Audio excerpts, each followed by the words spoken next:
Malefoe Samoa le atunu pele. Se o tātou Tapuaiga whaatasi atu I le atua I le nei Taeao. Le atuai, o lo watua lava oe, o te ala sa ili I ati oe, wa fiainu lo wanganga I ati oe. Wa o matua na watu I ati oe, I le nuunau mati, e lai lo ai, e le ai ni vai. Ia o wiloa lo malosi ma lo mamalu, e peo no o wiloa oe I le malu malu. Wa lo walofa e sili ona le lei lea I le ola. O te vivi I atu lava I ati oe I o ula ngutu. O lea o te whamanu atuai I ati oe a o wola. O te si o lima I lo suafa. Tātou te talo mo le anganga pa ia. Le atua mamanae. Wala whai mai lo watunu ui le nei aso ma le nei Taeao fou. Wa e whao popo I aso lo mātou wola. Wa mātou o atu I o luma sa I osi le taulanga o le whaafetai I la ua fio. E ala I la mātou Tapuaiga a whaia nei. Le ari ie. E whaia fua la mātou Tapuaiga nei pe a unoa ma lo whaatasi mai. Wa mātou te talo. A wira mai alo wanganga pa ia na te tau toluaina lo mātou vai ma lo mātou le ato atoa. Ina ia o mātou whaia le nei Tapuaiga I le moni ma le whaamaoni e te tau wai. Ma ia I uatuai o mea umai le whaasili na o lovi inga. Ono Yesu wala tuai la mātou te talo. Amene. Tātou vi atu I le atua I lono vi inga e tolu se lau ma le lima. Tolu se lau ma le lima le vi inga o le atua.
whaitawina o a fionga pa ia le atua.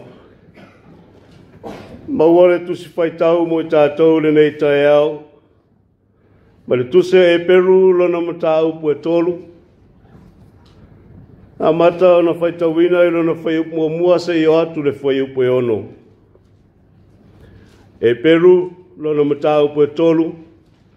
O te whaitawina mai le whaiupu mua mua se I o atu I le whaiupu e ono. Whaafonga maia I le whaitawina o a fionga pa ia le atua. O le nei, le uso pa ia e ua tofusia I le wala au mai le langi. I nā mā whauwhauia I le apositolo ma le osi taulanga sili wa tauina I tātou. O Iesu lea. Na whamaoni o ia I le na tōwhia o ia. Pe o mose foi o na whamaoni le ainga o le atua. A wae ta uaunga ina o ia I le mamalu e sili lo mose. Pe o na sili o le vi inga o le saunia le fale I lo le fale. A wae ta itasi fale ma saunia I se tasi. A o le na te saunia me umalava o le atua lea. Na whamaoni lava mose I lo na ainga uma. O le au au na ia. Ina ia mōli mau o ia I mea o le ātala ina mai. Pei te iane o keriso, o le alo ia e pule I lona lava ainga, o lona ainga I tātou. Pe a whai tātou te tāo whimau I le loto tele ma le mita I le wha moe moe. Wha manu ia mai le atua I le tātou whai tau ma wha longolongo I ana lava a fionga pa ia. Ma ia tū mau atu pe ia te ia no na lava vi inga I le wha vavau.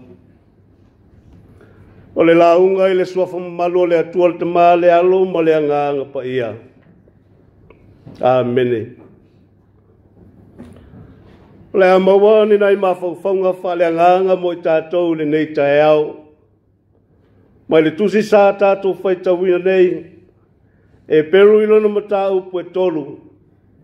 A o lona whai upu mua mua o le a whai mā tātou matua. Whapea lona whaitawina.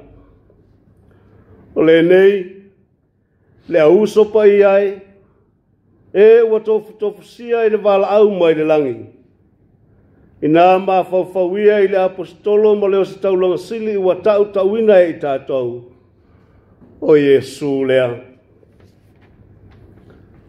E mai le manatu au tua ne yase tu sai ma le whasinonga le tusi whailoto le whakasa. A uso pa ia I se wala awina wha le langi. A uso pa ia I se wala awina wha le langi. Holy partners in a heavenly calling.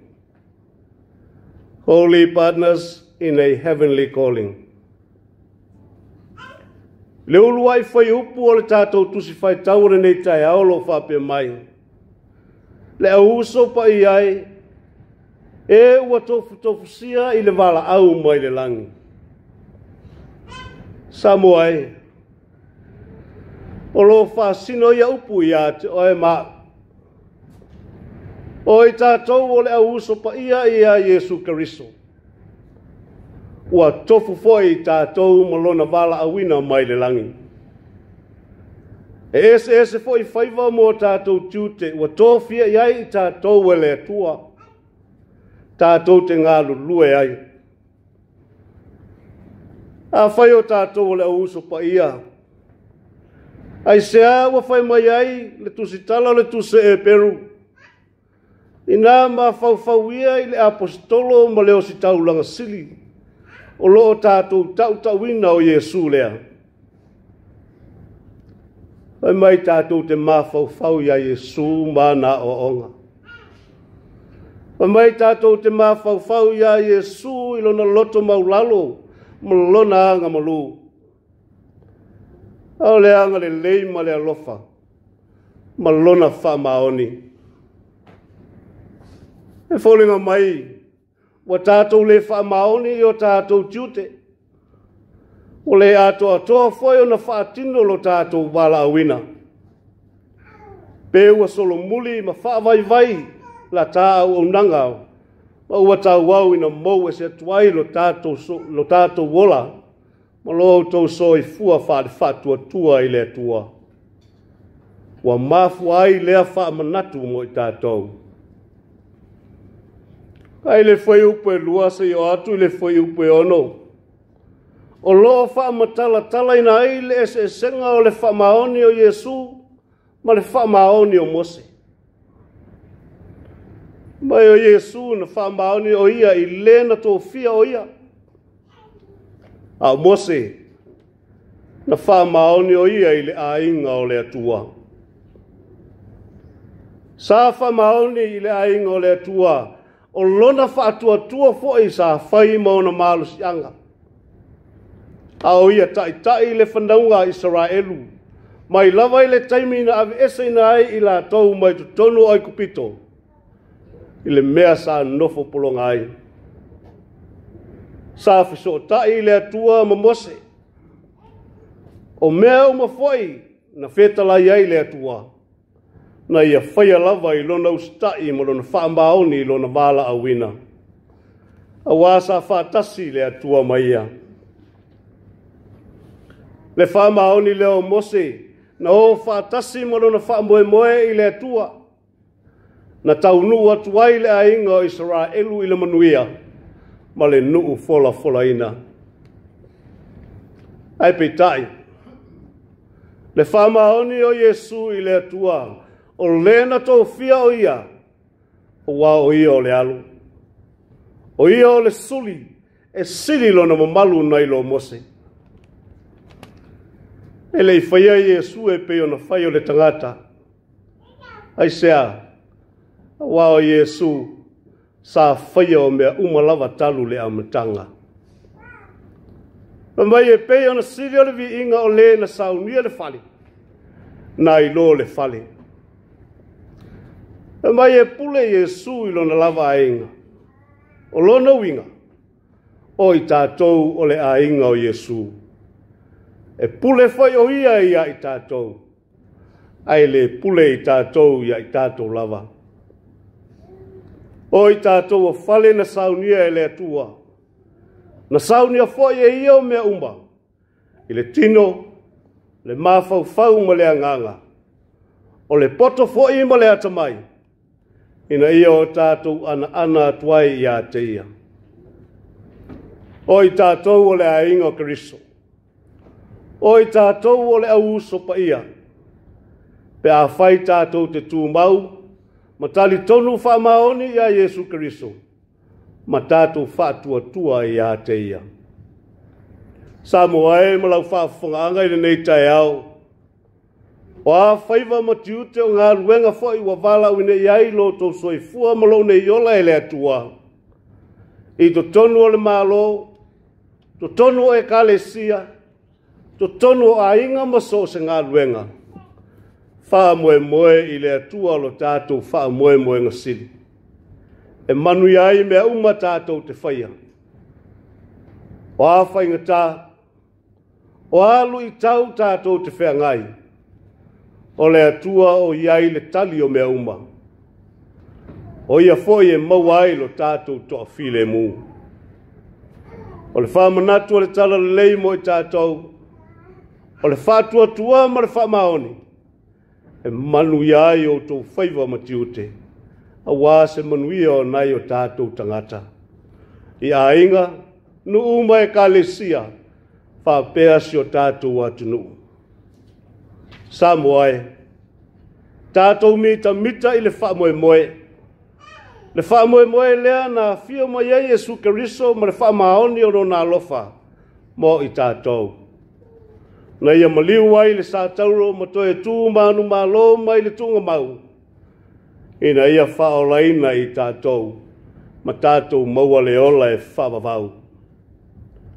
Manu ia tele whiau ma lava singa o le aanga atu iai si o tātou watu nuu ili nei aso. Ona o Yesu, Amene. Tātou toi vi atu i le atua i rona vi inga e se lau fitu sifulumal fitu.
tātou aturu mo le atua i la tātou te talo, ma le te talo whaamanuia.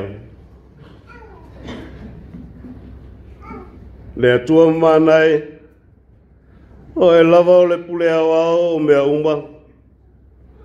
O wana e whaia le langi ma le nalo langi i lo lava ma tai sau mo lau mana siri siri ese. E o lava i lau tangata na whai. Ina ia o mātu vivi i la o fio. Wa ala whai mai lo watunu i le nei Taeao. Ma o mātu loto wa whaatumulia i le loto whaafitai. Ma o mātu lau ngutu wa whaatumulia i vi inga o la o fio. Whaafitai lo walofa whaasoa mo lo watunu o Samoa. E amata mai lava i e mātutua sa i o lava i nai whana witi. Whaafitai i lo wanga le lei. E ala i le poto ma le atamai. Wa e tuina ia i latou wa whai matai tai o lo watunu. Ona o latou whaiva ma tiu te whaatama, tiu te whaatina. A wase manuia o sio mātou watunu. Whaafitai lau fisoa soani i ulu matai tai o au e kālesia kerisiano. O au no lau tala le lei. O e olo puna nou whala au mata e whano no manu. A wale soi fua whale anganga o lau whanau. Lea di ie. Whaafitai le tele o au whamunianga mo i mātou. O lau whamalo longa o whamalo loinai mai o le tino sa whenga iai. Whaafitai i lo wanganga whamawhana whana pea o mai o mawhatianga. E te tau ave o mātou tinga uma i o a ao anga le lei. Lea tuai. O lo walofa e lau tele. Mātou tele opo ina. Mātou tele ngā whatau ni maina lea alofa. O le ngata ia Samoa.